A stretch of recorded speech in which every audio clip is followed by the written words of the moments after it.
but we can watch it. The Blues Fan Forum podcast is presented by Interstate 70 Sports Media Group. I-70 strives to bring you the best sports coverage in the tri-state area. Find them on Facebook or at interstate70sports.media. This is Jordan Bennington, and you're listening to the Blues Fan Forum podcast.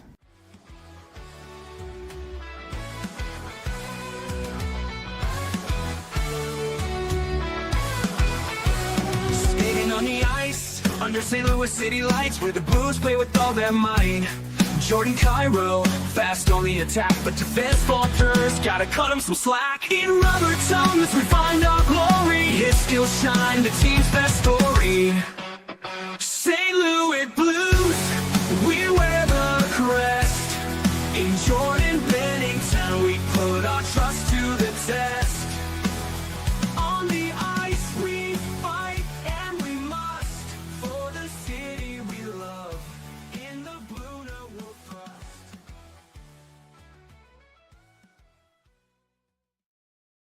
700 something straight games. Jesus. That is nuts. All right.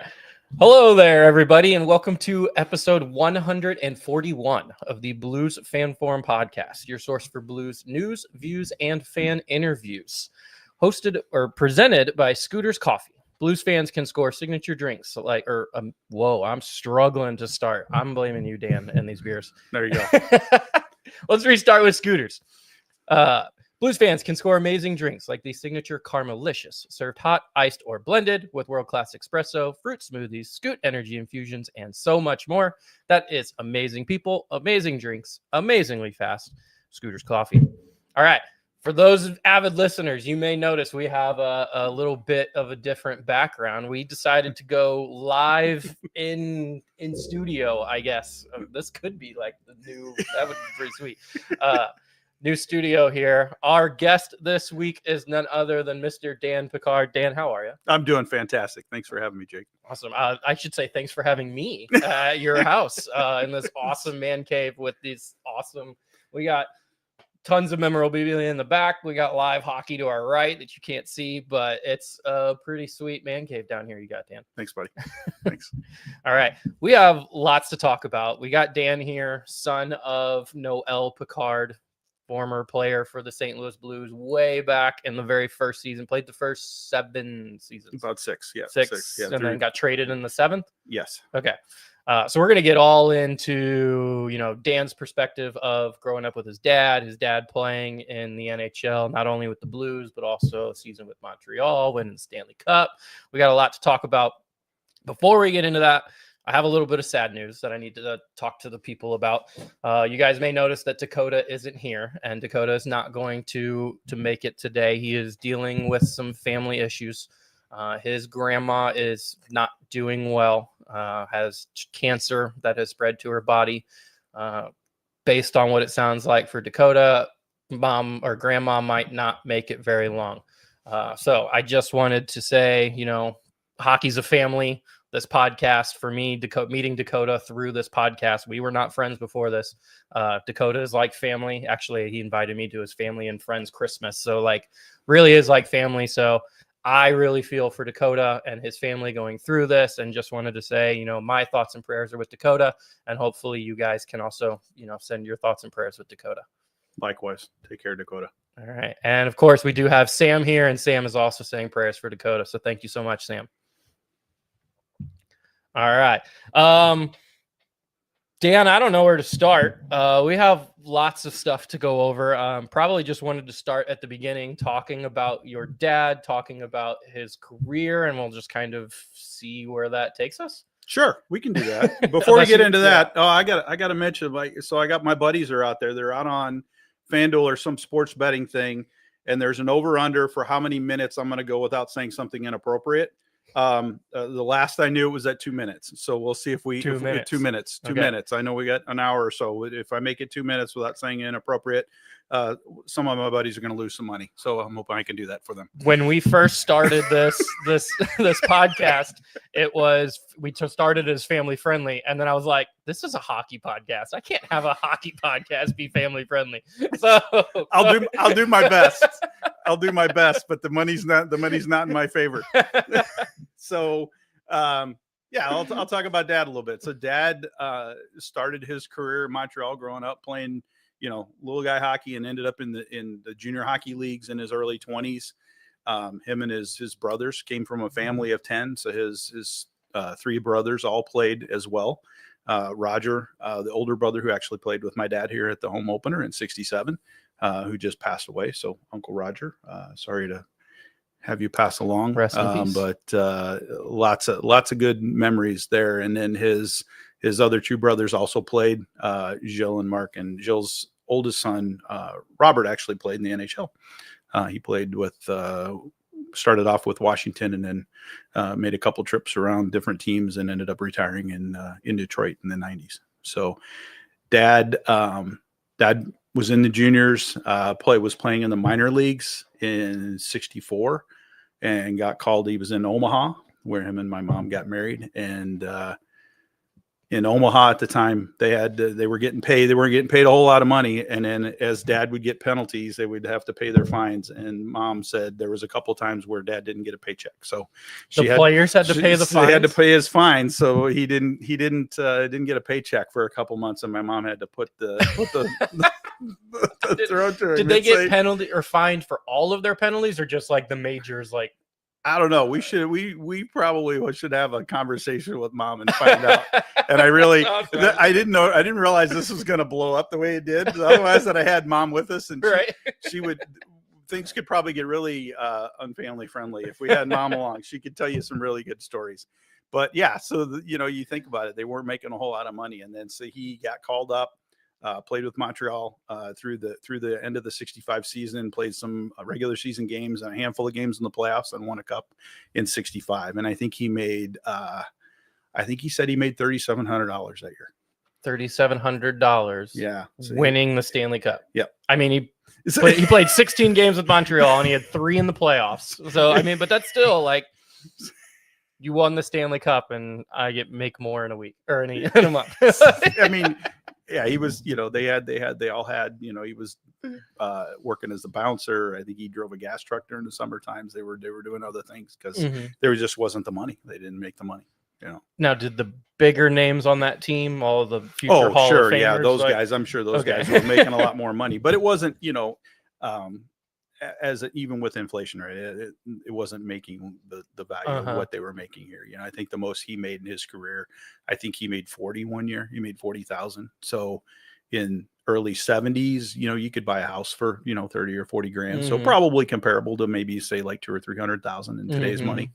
So, but still not the level that they made. No, not nearly.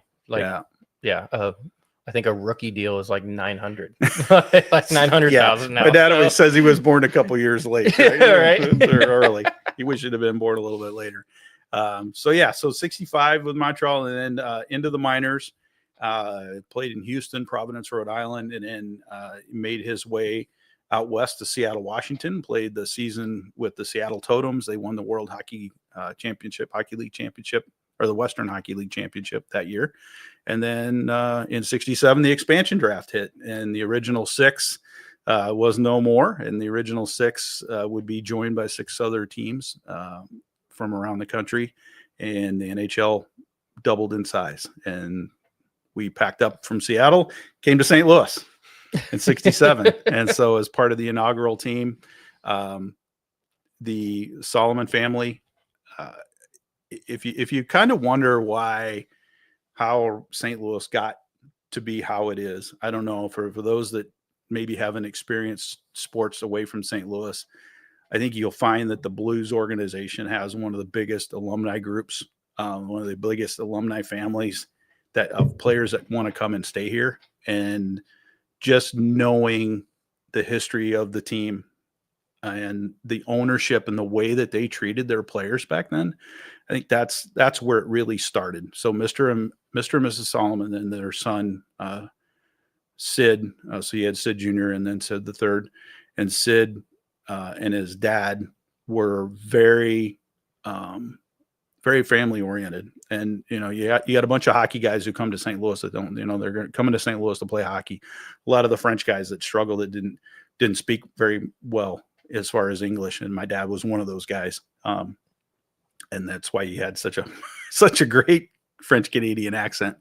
But that organization just really from the get-go wanted the players to feel like family. We got invited to their houses. The players and their wives would go over and watch movies, sit in their family theater and watch The Godfather and stuff like that. And they, at the end of the seasons, they had a hotel down in Florida, and we would go down to Florida, all the families, and go down to Florida and play on the beach for a week or two after the season. And they were just amazing people. And they really instilled kind of that family orientation into the team. And I think it just carried on from there. The players were away from their families in Canada. You had very few American players back then. Red Berenson, I believe, was probably one of the only ones on the Blues team that was from the United States. The rest of them were probably all Canadians. There were maybe a handful more. But they're away from their family. So the team was their family. We'd have family parties over at our house that would last into the wee hours in the mornings. And they just did everything together. And then that was from the ownership down. And I think that's the roots of the Blues alumni organization. After that, Bruce Affleck was key to kicking that off. He started with the Blues organization in the mid 70s and just carried that tradition on. And that's just a really important fabric of the Blues organization. That's how they came. That's just, I don't know.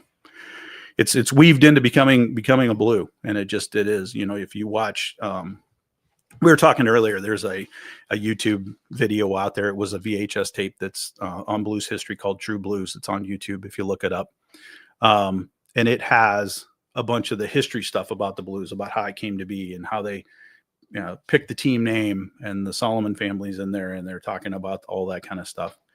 And it's just really cool how that team, it just became really important, and I think Barkley is the one that talks about it.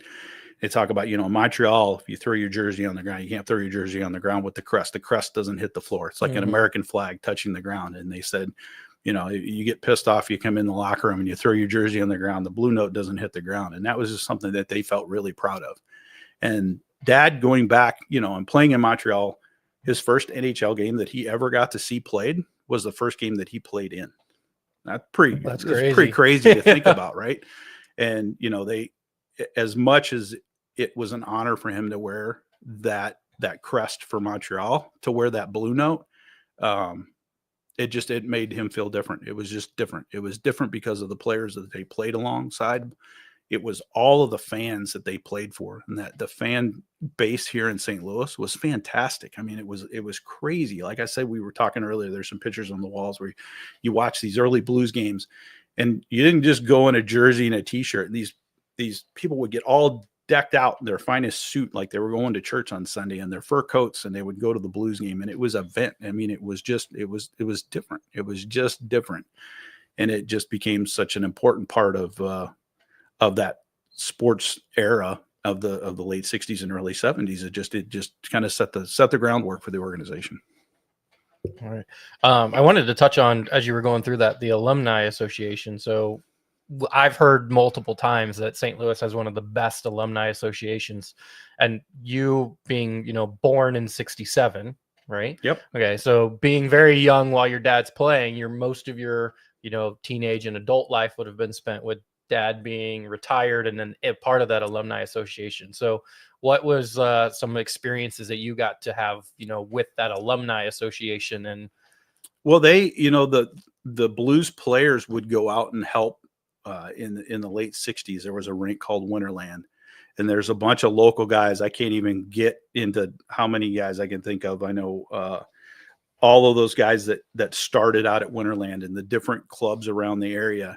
But the Blues players would go hold camps during the summer. They had a Winterland hockey camp. So my dad and Barkley Plager and Red Berenson and Gary Sabrin, those guys would go out and they would skate with them. They would skate with these kids and go out and all these different rinks that were around town. They were integral in getting the Afton rink put together. And then Afton was really big in junior hockey in St. Louis.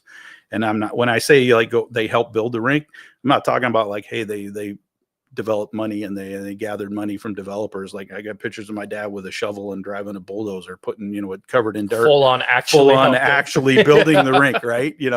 And there's a brick above the fireplace at Afton Rink that's still there today from 72, from when that rink was initially built, and now it still houses some of the best youth hockey in the area. And it's just grown from there. The Blues players, so like I talked about, Bruce Affleck, and then I don't know, the Cavallini brothers were here. Brown, you got, Brett Hall, the Plager brothers, Kelly Chase, Twister, all these guys that I got a whole list of them.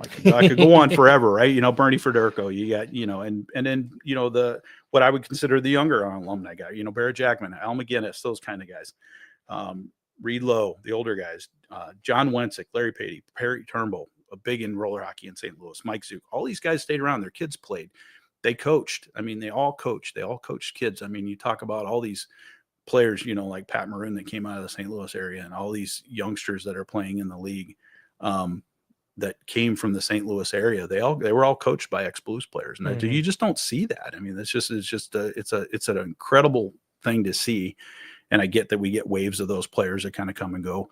But there's so many players that end their career here, and they just want to plant their roots. And this is where they call home. It's pretty cool. It's very cool. Yeah, that is, I think, one of the people don't think of St. Louis as being a place where, these superstars, or these, thinking like Al McInnis, or, those people want to live full time, but they come here and play and get that family atmosphere of not only just with the Blues organization, but with the fans. And yeah, they don't want to leave. Yeah, it's pretty cool. Well, all right. I wanted to touch on your dad and his Stanley Cup, and just the stories that you've gotten from dad or from mom about those 19 total games, but that had to have been a life-changing 19 total games. Oh, for sure. For sure. I think I'm sure they had some kind of a parade. I've got a picture of dad. I think the last game, because he played a few playoff games, I think the last game when they won the cup, he was not dressed. So the only picture that I have of him, kind of with the cup, he's just in his suit, around Toe Blake, their coach. And so they didn't do, because like I'm now sure they did. I'm people sure they go dress up and get dressed right before they're going to win, but they didn't do that. And they just they would carry it back into the locker room. And I don't know if you've ever seen like some of these old these games when they would win, and I do have a picture. I don't think I have it up on the wall. We'll have to dig it out. But the picture when they lost to Boston, they have a picture of the handshake line, and it's a mob. It's not an organized line up at center ice, go down. I mean, I think they tried to do that, but it didn't always happen. So I think some of those traditions have grown as they go, and they, like, I think their ring, like, you didn't get a ring, like you had to buy your own Stanley Cup ring if you didn't, so you didn't have enough money. And he was spending too much money on fines and stuff. Fines and beer. Yeah. So, it's just kind of a different time. Yeah. And then, so with St. Louis, obviously we talked a little earlier, when you talk about the Blues going to the Stanley Cup finals in their first 3 years, we talked about it. Obviously it's the Western Division versus the Eastern Division being the original six. So you got the six strongest teams on one half of the league, and then the six newcomers. And like I said, when you talk about the expansion draft, they didn't get to go through and pick off players out of the starting lineups of these other teams. They got basically the guys that were either getting ready to retire, and they pulled guys out of retirement. They pulled guys out of the minor leagues, and that's where they went, and so they flourished. I mean, they really, being kind of that top team in the Western Division 3 years in a row, and gelled, and they had just incredible memories. I mean, you talk about the style of the play that they played against, these top teams in the East, and they played for each other.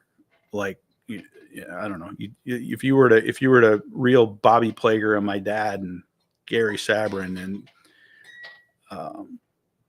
Jimmy Roberts, all these guys that, played in Montreal together. My dad played in Montreal with Jimmy Roberts, and these guys that have won cups before and come to St. Louis and be able to play for this organization and play for this fan base.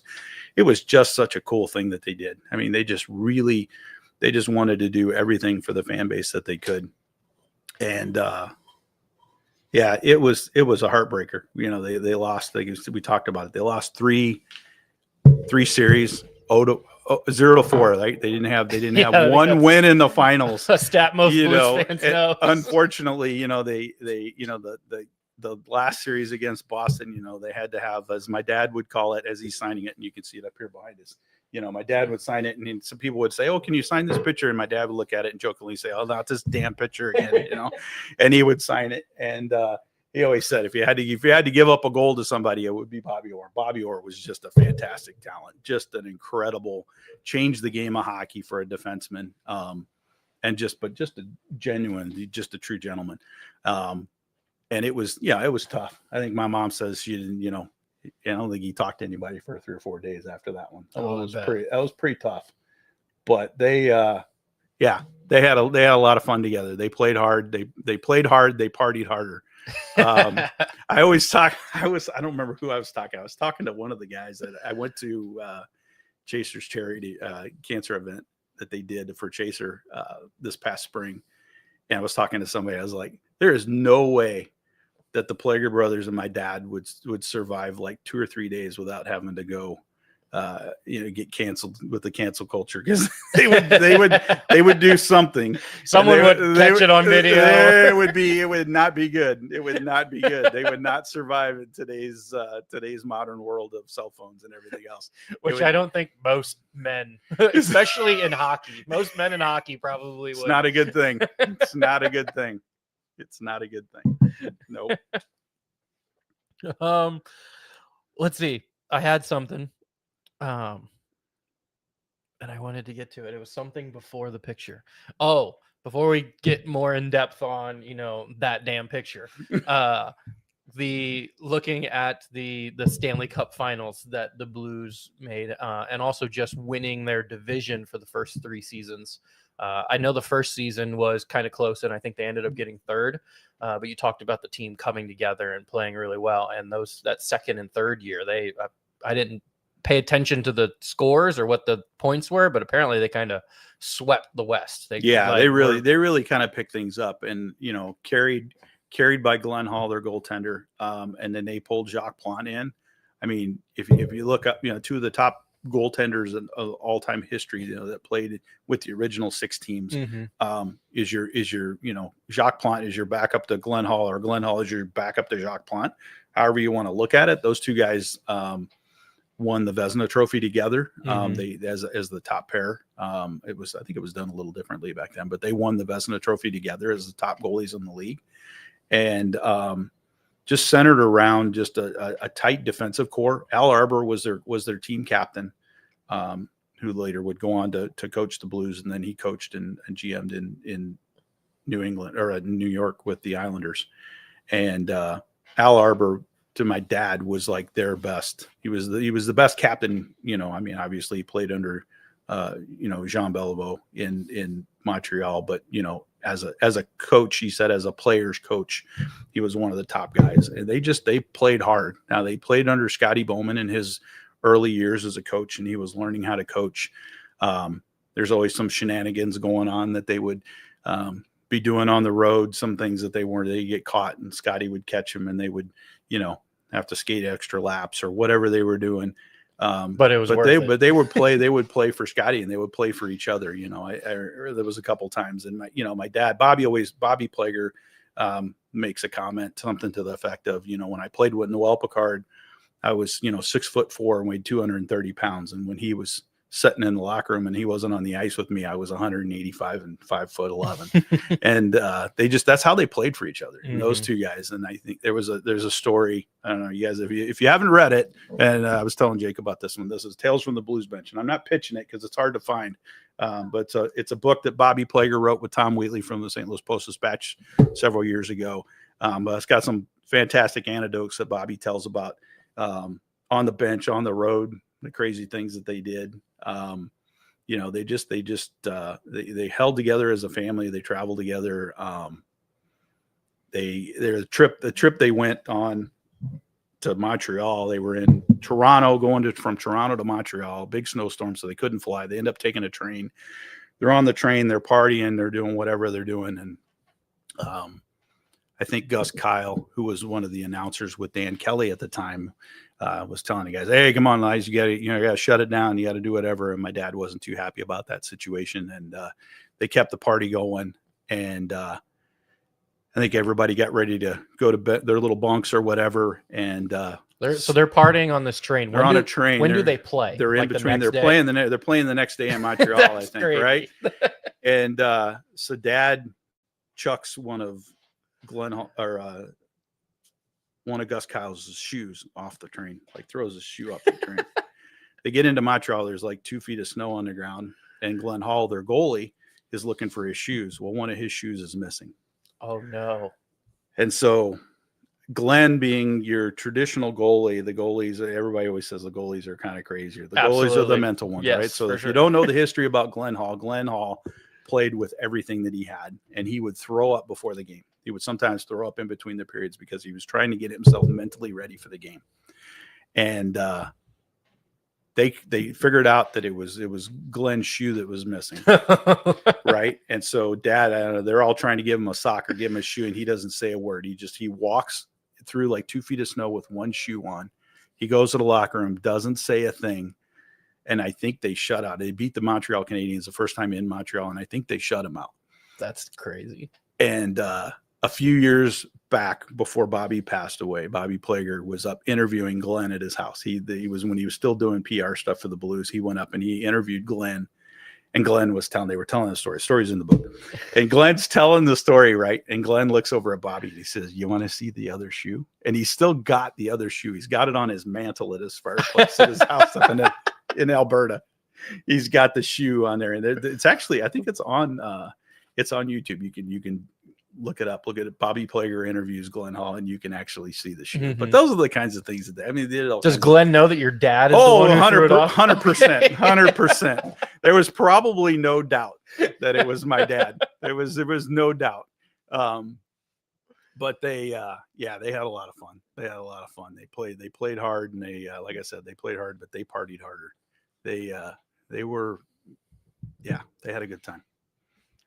All right. I'm going to read some advertisements before Dakota texts me and tells me, because he has to text me every time. He's like, "Hey, man, don't forget to do the ad reads." So I'm like, all right, I'll do the ad reads. So talked to you guys about scooters earlier. If you can, check out our favorite scooters, which are on the drive-thrus at Highway 143 and Troxler Way in Highland, or Vandalia Street and Indiana Avenue in Collinsville, or you can check out any of our other 30 or the other 30 locations in the greater St. Louis area. That is amazing people, amazing drinks, amazingly fast Scooters Coffee. Also, make sure you guys check out Hughes Custom Design. They are a family-owned and run small business that's operated out of Maryville, Illinois. They specialize in laser-cut, hand-painted signs, and they typically have options that are available upon requests, which do include Blue Notes, or they can do a custom request for any job. So you got a youth sports team, youth hockey, whatever it is. They can do some custom, laser cut, hand painted signs. They end up pretty cool. The other one is Imprint Labs. They specialize in bringing your brand to life with custom laser engraving Richardson hats, which is what I'm wearing here. Vibrant custom sublimated metal prints. They also have our cool koozies. I got my jersey through them. So yeah, we're pretty Imprint Labs here. You can make a statement with high quality headwear or showcase your designs in eye-catching metal art. They deliver precision, durability, and style every time. Elevate your brand with Imprint Labs, where your vision meets our craftsmanship, which is a very fancy and probably politically correct slogan. But my slogan for them that I have made, and this is not endorsed by them anyway, but my slogan for them is, if you have shit and you want it on shit, they're your guys. I like it. So I like it. Go get your shit printed. Yeah, go get your shit. All right, there we go. Shit. See, my buddies just missed out. I said shit, and it took all of I don't know, where are we at? 20 minutes? 29 minutes in. So you definitely hit the over. All right. Just to get to a couple comments, Sam's my all-time fact checker, so I did get rookies right at 900K. Looks like someone you're related to, Christy, when you're talking about the Solomons, was talking about Patty. Yeah. So Patty and Sid, her brother, that's Sid the third.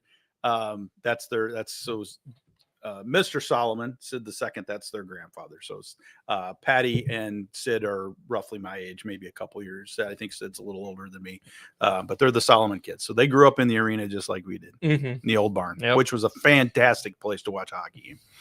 Awesome. Sam's really appreciating the backdrop. Likes I guess my white wall that I'm usually have isn't very cool, but and Sam's in Massachusetts, Sam? Yeah, yep, in Massachusetts, Springfield. Oh, God. Or just outside of Springfield. So is she a Bruins fan or is she a Blues fan? Oh, she's a Blues fan for sure. Okay, good. Let's make sure that's clear. Yep. Diehard Springfield Thunderbirds, though. All right. Diehard Thunderbirds. We'll take it. All right. Looks like Joe says he remembers having your family over at the house. Says good friends, always fun. Mr. Pico. So Joey's dad, Mr. Pico, known to me, he was Santa Claus for me when I was a kid. So we would have Santa Claus would come deliver presents.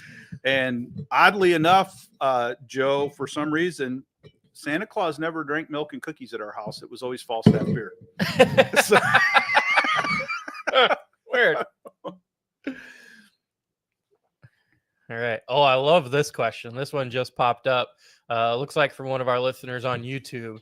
Says, Dan, if your dad played in today's NHL, how do you think his style would translate? And what I'll add to that great is, question. How do you think his 538 penalty minutes and 279 games with the Blues would translate?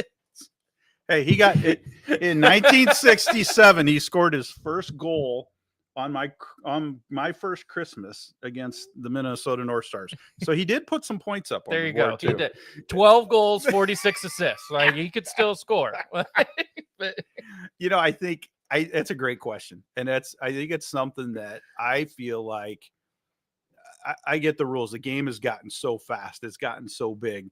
The equipment's and my dad really, he thought a lot of these injuries that these new players are having with the head injuries and everything else is due to the equipment, because the equipment is so good, right? You got all this crazy padding on your arms and your elbows, and you have all these big, heavy shoulder pads that they wear. And when my dad played, he would take the shoulder pads apart.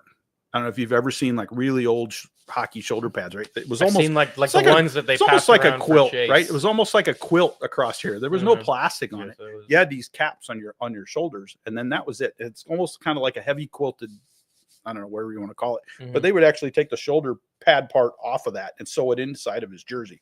And there was nothing here, and the goalies played with these little padded things, these like quilted things and over their legs. And the goalie pads are made out of deer hair, and they would get wet and super heavy.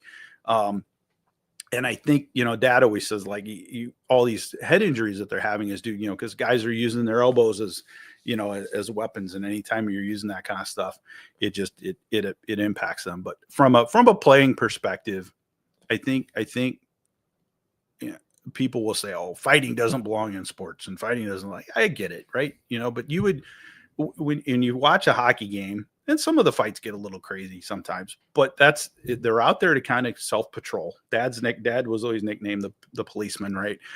And him and Bobby were there to protect their players. Red Berenson was a skilled player. They took care of Red. If you listen to Red Berenson scored 6 goals against the Philadelphia Flyers one game. And if you listen to the call, there's no video, but you listen to Dan Kelly, and Dan Kelly, John Kelly's dad. Nobody I've ever heard, you could close your eyes and see the game. That's how good he was on the radio. I'm not even talking about TV, on the radio. And he makes the calls and you can hear him. And Bobby, in his book, he talks about it. And he says, what nobody talks about too much is that, during the warm-ups, they're skating around and they're looking at this defenseman from Philadelphia. His name's Ed Van Imp. And they said, hey, Ed, you touch Red tonight, you're going to die. You touch Red tonight, we're coming after you. And after I get done with you, Pick's going to come after you, right? And you listen to the call and it says, Berenson goes around Van Imp. Van Amp coughs up the puck to Berenson. It's almost every one of those deals. And they created room for their players. And that's what these big players do, right? It's a little bit of an intimidation thing. I don't think they're out there to purposely put somebody in the hospital, but they're out there to put a little bit of rub on you and make you think about going into the corner. You're going to stand in front of the goalie, you're going to pay the price. And I think that's where that's at, And I think if you compare like my dad's role, I think if you look at their ice time, I mean, he still played in the playoffs. Like he wasn't an all out 100% just true goon. He didn't just play, and then got benched during the playoffs, and he would play, in the playoffs, obviously, when he played in St. Louis here.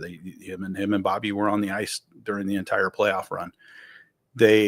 It's just a necessary role. I think it is. I think if you don't have it, I think things get out of hand really quick. You get guys that want to chop at somebody. You get somebody that wants to take high stick slashes at you. Yeah, you put somebody on the ice like Kelly Chase or Tony Twist or Ryan Reeves. Somebody talks about these guys like, they're horrible hockey players or whatever else. They can put some skates on, go out there and take a run at one of these guys and see what happens. Right. I mean, they still know how to play the game. They're still going to be the best player in the beer league. They just, absolutely. Absolutely. Right. And they just have a role. And I think it would be a little different. He wasn't the fastest skater. He wasn't, but he was big and he took care of his players. And I think that's, I think we could use a role like that on the Blues. I think you got a big kid. You got Tucker today. You got Schenner, who's not afraid to drop his gloves. Thomas will throw a punch every now here and then. But I think you got to have somebody who the other team is just really worried about. I think that's one piece that we probably are missing.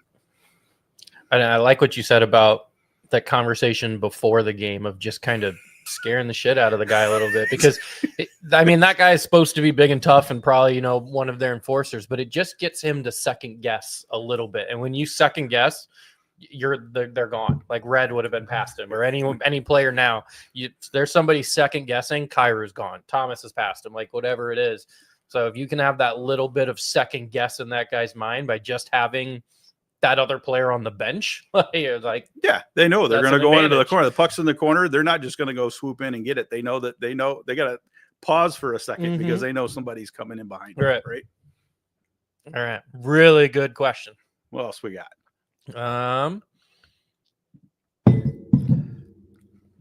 Jason says, epic man cave, Dano.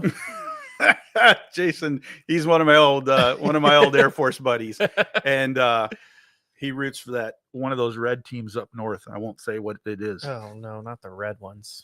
Anything but the red ones. We were stationed together in the late 90s, so we had to suffer through a lot of that crap during the playoffs. Problem is there's multiple shitty red ones up north. Yeah, it's that Motor City one. Oh God. Sam did confirm Bruins barf. That's what you went with. So. Liked you before, I liked you even better, Sam. All right, and then Wade's got a good question here for you. He said, Dan, please talk about your dad playing street hockey with the kids on Lintel subdivision. Old school stuff. Wade, thanks for asking. It's so cool. I'll talk about the social media aspect in a minute. But yeah, we used to play Lintel. So Lintel's a street in a very small older neighborhood. It's where we landed. It's where I was going to school in the Melville School District, South County. And I don't believe you can even park a car on one. If you parked a car on one side of the street or the other, you probably can't get more than two cars through there at a time. It's a fairly narrow street.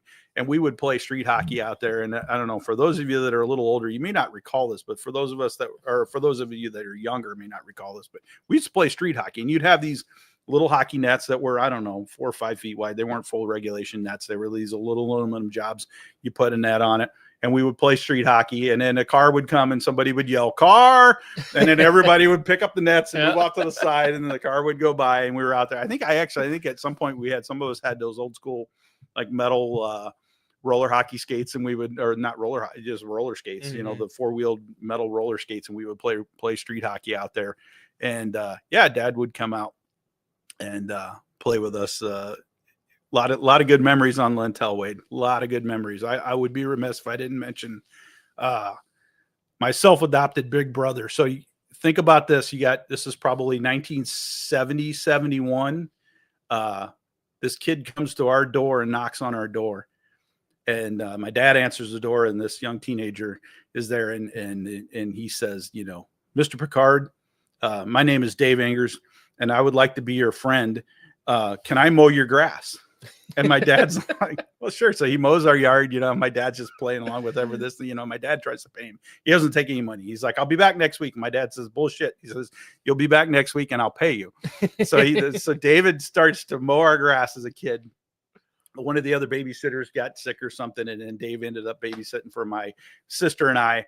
And Dave passed away a couple years ago, and we miss him. But you got this teenage kid that's it was so funny. He would talk to my dad, and my dad would, just engulf his hand with his big paw. And Dave looked up to my dad, and just the kind of cool relationship that he had. And all the kids in the neighborhood, they would come over and swim in our pool and play hockey in the streets, and great times.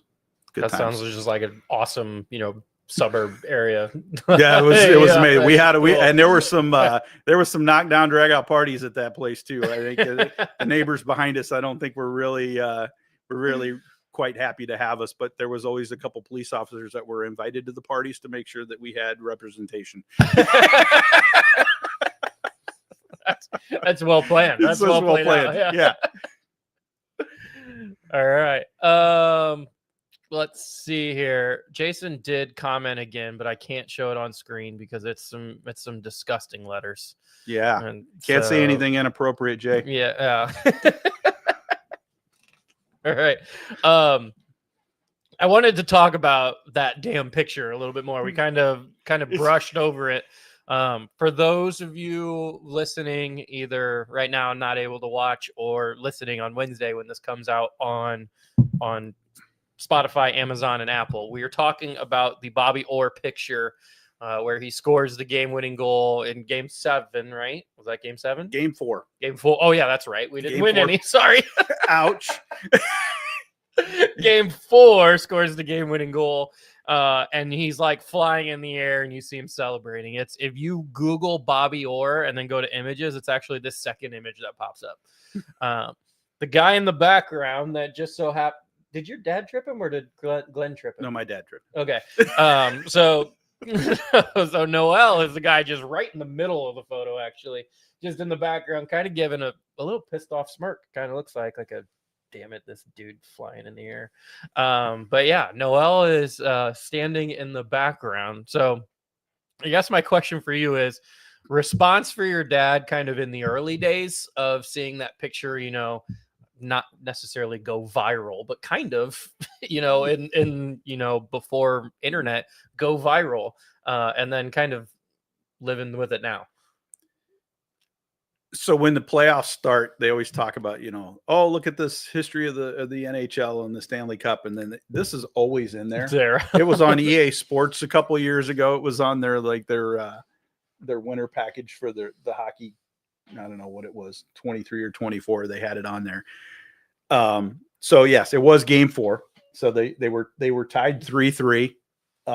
So it was Game 4. Bobby Orr wore number 4. My dad wore number 4, and it was the fourth goal in the fourth period because it was in overtime. So it was in overtime. I think it's within the first minute of overtime. Derek Sanderson goes into the corner.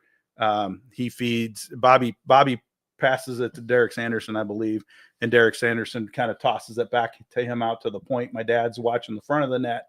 Bobby comes, down if you're looking at the rink, down the right side, cuts in front of the net, shoots. As he's shooting, the puck goes in and out, and then dad's reaching out, gets a stick around his ankle, and as Bobby starts to jump, dad's got a hold of him and kind of gives him a little bit of a lift. So that's how he ends up in midair. Okay, you can kind of see the stick right on his left leg there. We've got a couple other angles that I can show you later. But yeah, it's clearly Bobby is clearly jumping. Dad is clearly trying to hold on to his foot. But that's what helped him give him kind of like the parallel with the ice is getting your dad's stick in there. There it is. And it's actually, there's a different view of it, but Sports Illustrated has, I think it's called like hockey in 100 pictures, hockey history in 100 pictures or something, and it's unfortunately on the cover. Yep. Again. The cover. Again. Yeah. And Glenn, the goalie, gives up the goal, and like we were you're talking about my dad's perspective, and they would have these autograph signing things and sign these pictures. Bobby's just such a classy guy, and just changed the sport. And he was so quick. And anyway, yeah, Glenn would always say, "Bobby, is this the only goal you ever scored? Because this is the only one I ever see. I have to sign."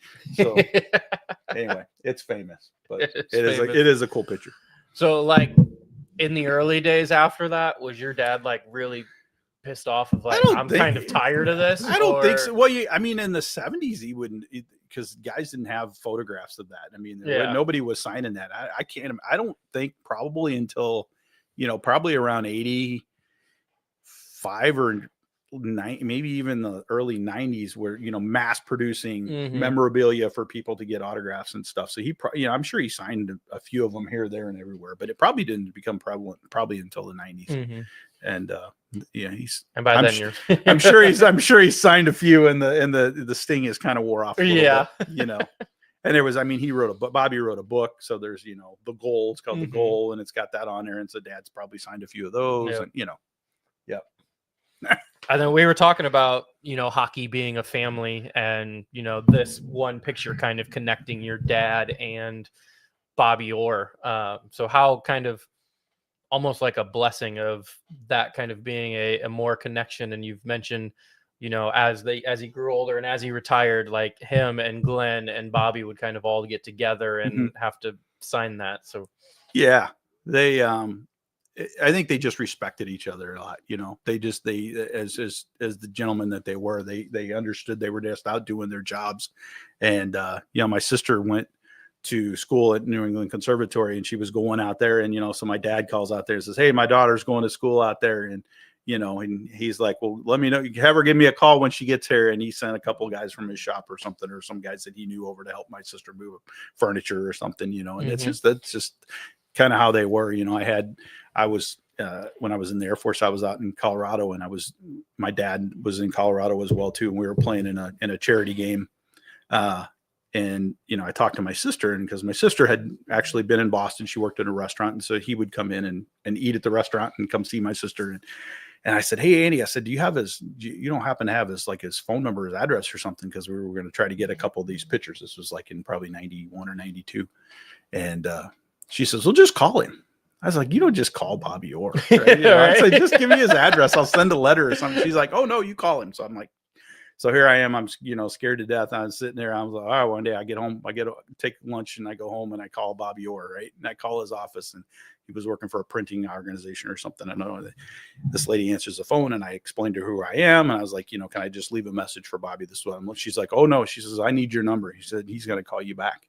He's on a call, but she's going to call you back." I was like, "No, I'll just tell me when to call back." And she's like, "Oh no, if I don't get your number, I'm going to be in trouble." So sure enough, I give her my number, and 3 or 4 minutes later, the phone rings, and he just says, "Hey, Danny, it's Bobby Orr. What can I do for you?" It's just how he is, And then next thing I know, I got 10 pictures of that thing signed by him coming out, and then But I was playing with a bunch of guys from Canadian Air Force guys that were stationed out at NORAD. So beer league stuff.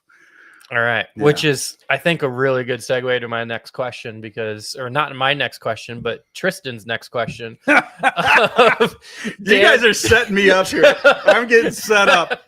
Your illustrious career as a goalie. My illustrious career as a goalie. So, okay. Hey, so you segued this perfectly. All right. So I played beer league. I played little guy hockey up until I was like 8. So I guess I would have been like a mite at that time. At Afton, I was always the kid going the wrong way. "Hey, look, Noel Picard's kid's on the ice. Which one is he?" "He's the one that's going the wrong way that can't stand up." That was me. So I carried that tradition on very well. Tristan, we did a genetic workup, and it skips a generation in my family. So that explains why Caitlin was so much better than me. But so it's like twins. So I did play, and I coached. I'll get back to my goalie career. But I coached Caitlin when she grew up and was coming up through the ranks with a bunch of my fellow parents. So we started the Scott Hockey League when I got here. I got here to Scott Air Force Base. There was a bunch of us playing in Cahokia, and then they built the Fairview rink. Long story short, they had some men's leagues out there, and we were kind of looking to grow it a little bit. So a couple of my counterparts put together a league that could just band together new players or Air Force guys that had never played and give them a place to kind of play together. And my only time I've ever played hockey was last season in the Scott Hockey League. Yeah. So so myself, still going, it's all doing awesome. A guy formerly known as Colonel Henderson. So the Colonel's Cup is actually the cup.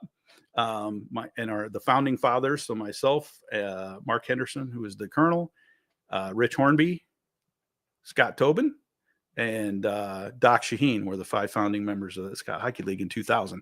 And with all kinds of support from other players, Tristan, the Bednaras, Pat Roy, many others I can't even begin to mention that have kept that league going on and on. Studs to duds, A's to D's. And every team gets a little bit of everybody, right? Yep. And I was a D for sure. You play.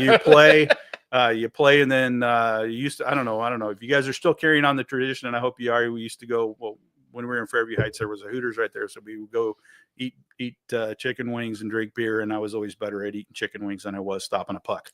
So we'll leave that at that. But let's talk about the coaching thing real quick, because this is going to tie back to the Blues. So the first person to ever call me coach was Bobby Plager.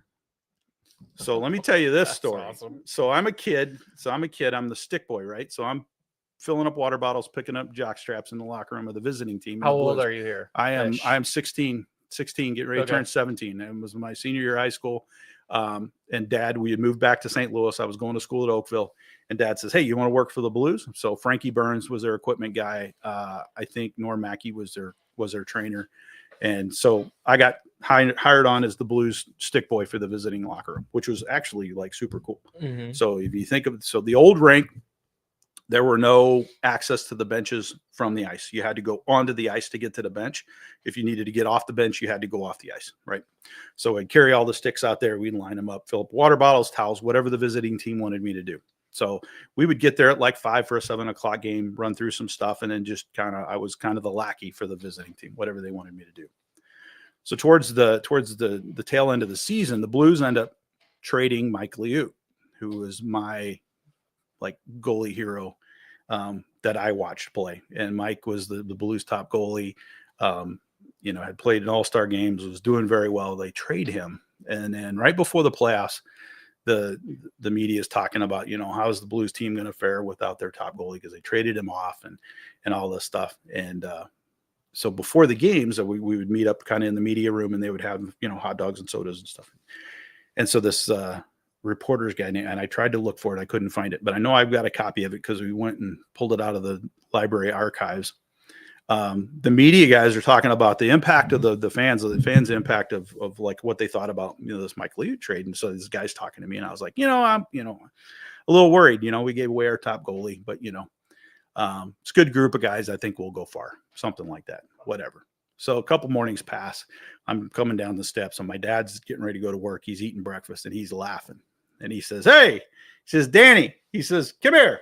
He says, "You got to go to work tonight?" And I said, "Yeah." And he really starts laughing. He's like, "Oh, this is going to be good." In the newspaper, there's this big article. Fans react to Mike Liut trade right before the playoffs, right? And then the tail end of it is ex-Blues defenseman Noel Picard's son didn't think the trade was very good. But, he says, we'll do okay because it's a good group of guys. And I'm like, oh, you've got to be kidding me. So now. Did you not know that this guy, when he was asking you, was going to. I didn't know he was going to put it in the paper, right? So take this frame, take 100 pounds off of it. Skinny little, punk teenager kid. And now I got to sulk and sneak my way through I had to go to the Blues locker room to get my stuff to take to the visiting locker room, right? So if they're out of tape, I got to go through the locker room to get there. So now I got to go through the Blues locker room and sneak through there. So I'm sneaking. Because this is a time when everybody is reading that. Oh yeah, Like, I mean, there's no social media, right? So you get the 10 o'clock news, and you got the Globe Democrat, and you got the Post-Dispatch, and everybody's reading that stuff, right? So I'm like, all right, I'm going to sneak in there. And we were playing Minnesota, and the North Stars guys, it was Larry Ness and Doc were their trainer, and they're giving me all kinds of crap. They're laughing because they know what's going on. And so I'm sneaking through the Blues locker room, and Bobby sees me and comes up behind me and grabs me by the back of the neck, and he looks at me dead in the eye, and he's not very happy, and he says to me, "Hey, coach, who are we going to start tonight?" And then he just kind of gives me a shove and walks away. And I'm like, oh my God, you got to be kidding me, right? So anyway, the Minnesota guys were quite hysterical because we got swept in the playoffs. It was back when they did 5-game series. So we got swept 3-0. So they said they should fire you as a stick boy and hire you as a GM. But that did not happen. But anyway, there's my coach story. So thanks, Tristan. Yeah, my illustrious career as a goaltender. My dad never let me play goalie, Tristan, by the way. He said, only not smart people don't play goalie. You're not going to play goalie. And then once I moved out of the house and moved away, I bought a set of goalie pads. You were like, you're right, I'm not smart. Yeah. Yeah. Great stuff. All right. It looks like Wade had another one. He appreciated the story of you guys playing hockey.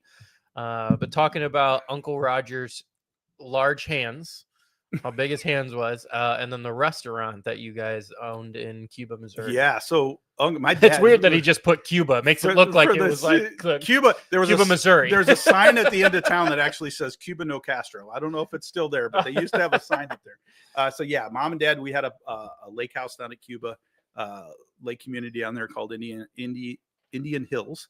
And we had a lake house down there. We'd go down there on the weekends and whatever else. And then mom and dad, I think dad decided to go into the restaurant business, bought a old family restaurant that was a old school, for those of you that remember Continental Trailways and Greyhound, where they would have meal stops along the way. And that was the big mode of transportation back in the day. And so it was an old school restaurant right on Route 66 in the middle of Cuba, Missouri.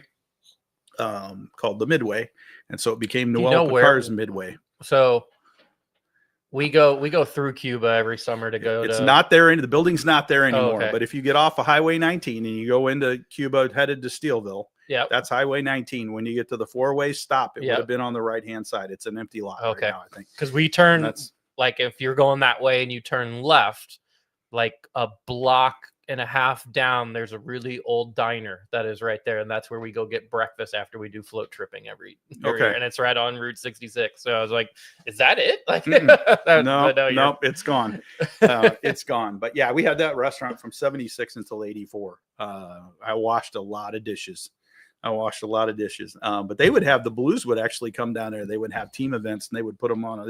They'd get a party bus, and they'd come down, and they would show up, and a bunch of my dad's buddies from the local area there in Cuba would get together and have wildlife parties, and they'd bring deer and fish and all kinds of things, and camp out. And so the Blues players, Mike Lee, Bernie and Brian Sutter and Wayne Babbage and all those guys would, Larry Patey, they would come in and hang out at our place and have a good time. Mm-hmm. Yeah.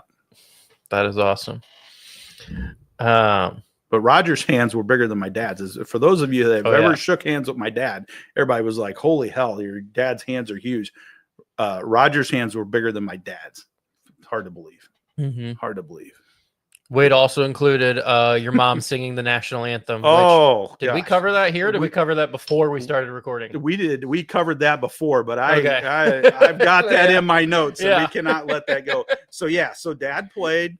Dad did radio for KMOX and did some TV broadcasting, and it was quite entertaining. Mom and my sister Annie. So my mom, being from Montreal, speaks French obviously very fluently, and would sing the national anthem at the old barn, sang it at the new barn, especially when the Canadian teams would come in, and you would have to sing the Canadian national anthem half in English, half in French. And mom was fantastic. And she would do Cardinals games when the Expos would come into town. She did the rodeos. She did all kinds of stuff. I'm sure she did steamer soccer. basketball stuff. My sister, as she got older in high school, would sing the anthem. And then she actually did the Canadian national anthem at the 88 All-Star game in St. Louis. So yeah, pretty talented. Yeah. So, hockey players, got broadcasters, we got singers, and then we got jockstrap picker uppers. Yeah, I was like, you picked up jockstraps and washed dishes. Yeah. Very skilled individual. Let's see. Sam says you're her new favorite because she's a big goalie fan. And Joel Hofer is her favorite player. So that checks out. Mike asks, do you remember that you gave Mike a pair of Glen Hall skates from your dad's bar when it shut down? Wow. Mike, I'd forgotten about that. We got a bag of gear from Tommy Woodcock, the old trainer that they had. They had a bunch of old gear that they were getting rid of. And those skates were probably, they were Glen skates. So obviously from, 69, 70. The crazy thing was you would have all these sticks, and we had sticks we had all these sticks. And I had Mike Lewitt would give me a stick. Well, you know what I would do with it? Play with Use it. Yeah, play it. You'd play street hockey with it until you became a weapon, and you couldn't, it was just this little bitty thin blade. And God, if I could keep all the stuff that I had over the years, and especially as a stick boy, man, I could have wreaked havoc with all the visiting teams. I could have had all kinds of cool stuff. And I don't know, we didn't think about it back then. I don't know. Apparently Mike was better at it than I am because he hung on to those skates. You still got them, Mike? Yeah. Well, and I was just thinking, like, all the stuff that you got, and Dakota has shared with his dad, like being, an equipment manager for a little time, all the stuff that they had. And you get so much stuff, but it's like, if you had those skates might just be some, like, in a closet somewhere, but it sounds like Mike, like, was like excited to have those. So Glenn probably is like, I had hundreds of skates. I don't care about these skates. So my dad's goalie in Atlanta. So my dad had a horrible horse riding accident in the early 70s, had a horse fall on him, break his ankle, which ultimately ended his career, and spent his last 6 or 7 months with the Atlanta Flames. And so Dan Picard, he was just kind of he just didn't have any mobility. He had some limited mobility with that foot, and he was just really never the same, and just, balance wise and everything. How old was he around that time? Oh, let's see. You're going to make me do math. 34-ish. He was born in 38. So yeah, he would have been. So he was near the end of the career. He was mid 30s. So that was kind of the end of his career. So Dan Picard, memorabilia, Dan Picard, I don't know if you guys can see this. He was a goalie for the Atlanta Flames, played in Quebec, and I don't know where else. Dan, great, fantastic guy. I think he's still living in the Atlanta area. That's his glove. That's what I was about to ask. That's his Cooper GM12 that he gave me, and I actually played street hockey with that. And then, unknown to the memorabilia gods, as we played street hockey with it, and it wore the leather off. I don't know where you replaced it with, like, I don't know, bootlaces or some ridiculous crap. So, but anyway, yeah, that's Dan Bouchard's glove. That's probably the oldest piece of memorabilia I got from a goalie anyway.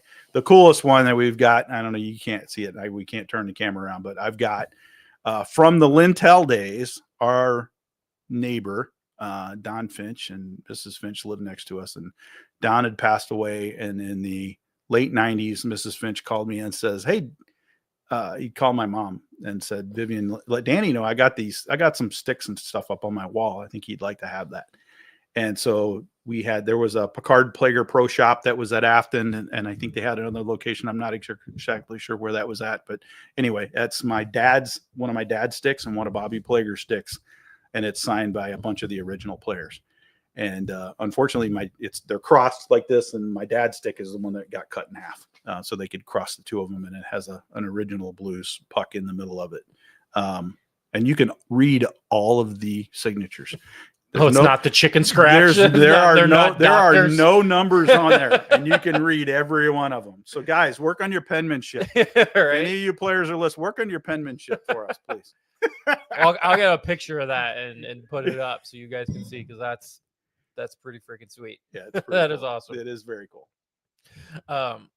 funny story, just as you're talking about, using the memorabilia as just what you play with. My season of Scott Hockey League that I played, I didn't have a stick. And my brother was at a game, and this would have been maybe 4 or 5 years ago. Oscar Sundqvist had probably the best game of his career. He scored 2 goals and maybe even had an assist. And after the game was voted, first star. And when he walked off, he handed his stick to a kid. It just so happened to be my youngest brother. So it's nowhere near, this kind of level, because we love Oscar Sundqvist in St. Louis, but it's still Oscar Sundqvist. But I use his stick to play hockey, and probably the best game that he's ever played, as far as stats wise, because I don't think he's ever had a 2-goal game, and I'm pretty sure he's never had a hat trick. So yeah, using the stick. You use what you got. I know, that's what I had. Gotta use what you got. All right. Dan, we're rocking around about an hour. That's usually about as far as we go. Is there anything else you wanted to cover? We can go.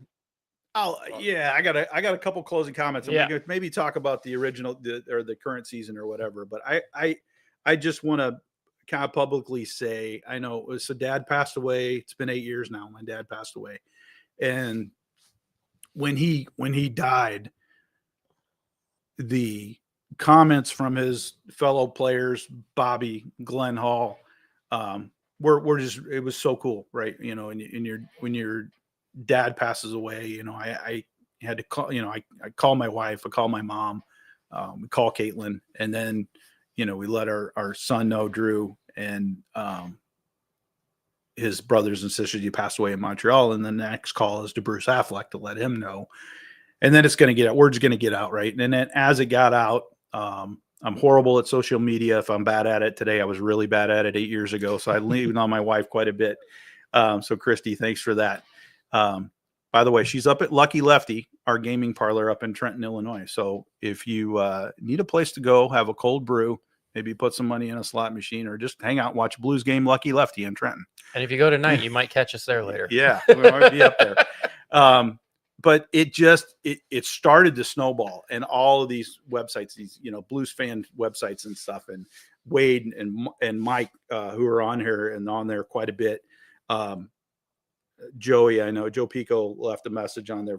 Just it was so cool to read, just like we're talking about today, but it's like, oh my God, your dad was so cool. We were at this bar and he was talking to me, he would go hang out with my uncle or my, he was my mom's favorite player, or just getting all those stories you didn't know. All those stories of it. Yeah. How many, he came and visited me when I was a kid and I was sick in the hospital, or just all these, it's such a cool thing that he touched so many lives.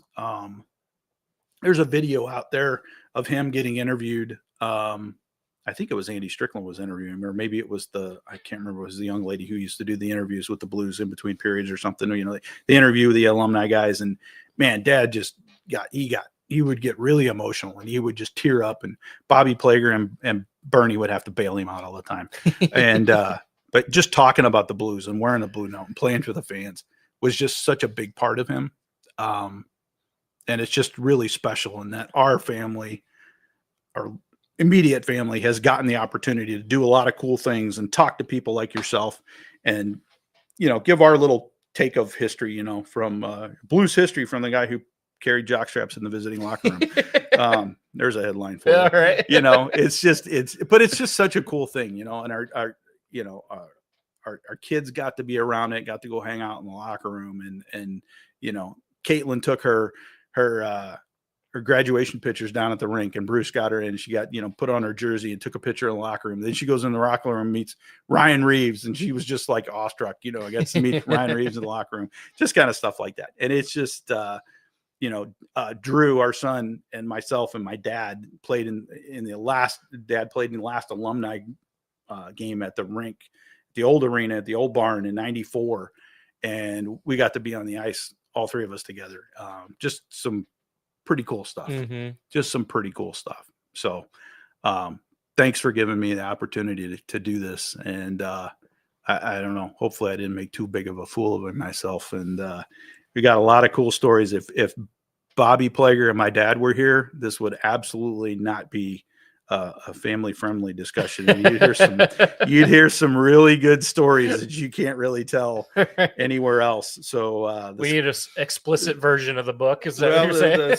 the Scott Hockey League guys. There's certain establishments that were nicknamed churches. So after we would go, Dad would come in town. The Scott Hockey boys would go. We'd drink beer. We'd eat chicken wings, and then we would end up at some lesser approved establishments. Church. The church. Yeah, there's a lot of neon signs, and so we would end up there, and a lot of great stories. And Dad just loved telling those stories and sharing with those guys. That game of hockey, it's something crazy. And I will go over, but this team, for those of you that are out there that are Blues fans, this team's going through some crap right now, and there's some locker room stuff they got to get straightened out. I think they've got a couple wins under their belts. Don't get discouraged. It's those guys having a bad day. You have a bad day at work, and nobody's yelling at you, and it's tough. I mean, those guys, they're not enjoying playing when they're losing. And you watch our goalies have struggled a little bit, and then we played Boston a couple days ago. I'm trying to remember the stats. We got beat by Boston, but we outshot them like 39-20 something, right? And their goalie stood on his head. And then the last two games, we've got outshot both games, won both games, blocked twice as many shots as the other team, and still come out with a win. So our goalies, both of them, Metter and Hofer, both coming up with two big wins back to back. The players are going to pick up on that, and they'll be okay. Mm-hmm. They'll be all right.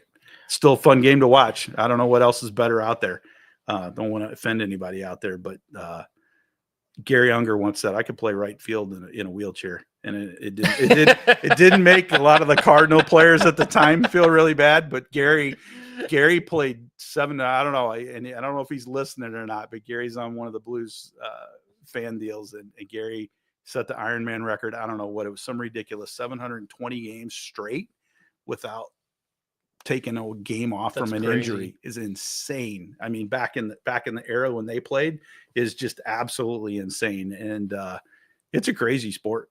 I mean, these guys just play through all kinds of nuts. You see them on the bench bleeding. You see them getting stitches and coming back. They give it all, and it comes from that first season and that first group of ownership.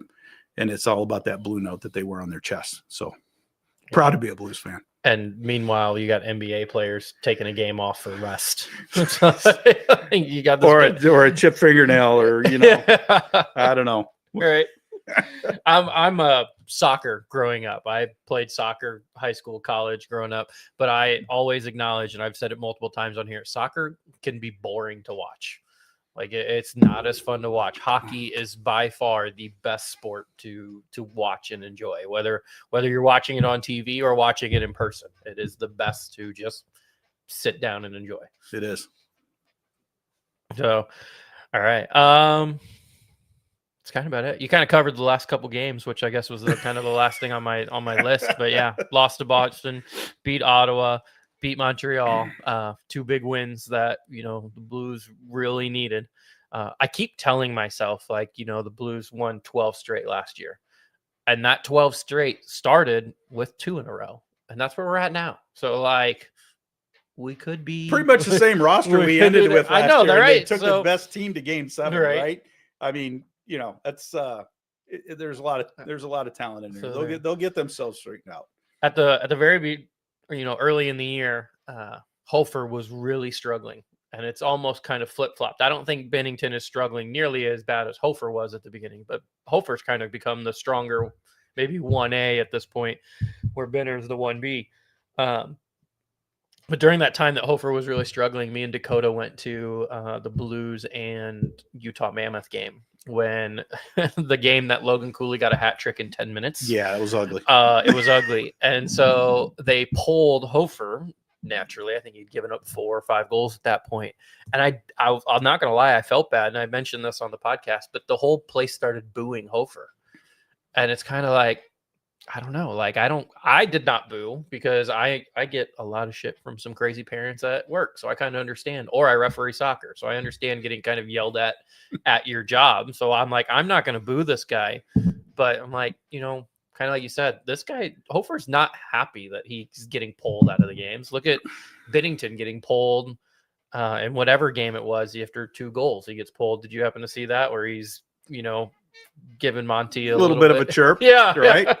That's healthy though. I mean, that's good. That's a little fire. That's what you want, right? Did you hear Monty's comments after it? Oh yeah, he's like, oh, he's just telling me he loves him, or he loves me, and I told him I love him back.